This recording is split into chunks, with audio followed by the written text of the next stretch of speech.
Okay, this is another test, so I want you to pay close attention.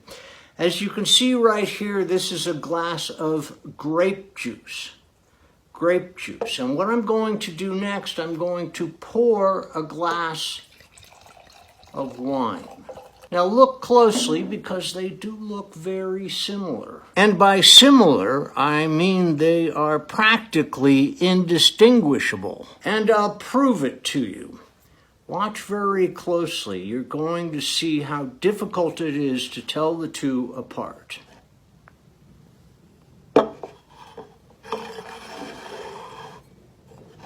Okay, you following? Trying to follow? Okay. Now,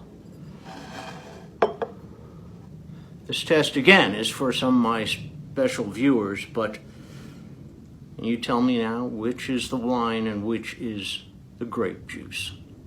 It wasn't until the mid-1800s that fruit juice began to be sold on any sort of large or small scale. That's because when it was bottled, it began to ferment, began to turn into alcohol, which wouldn't bode well, especially if you were selling grape juice in those little juice boxes for kids, because you'd have a lot of angry mothers to deal with, and that's not something you want to deal with.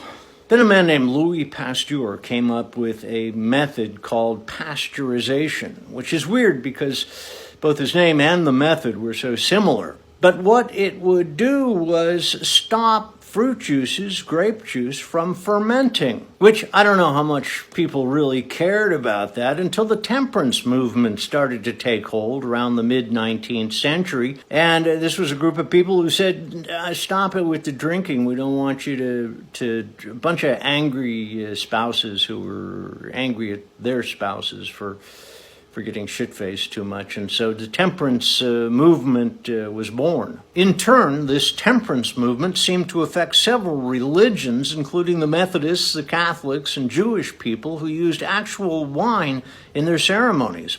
So in 1869, a Methodist minister named Dr. Thomas Welch came along and he said, hey, what I'm going to do is take some grape juice, pasteurize it, and sell it as unfermented wine, or they called it temperance wine. And he did okay for a while, but then he kind of gave it up.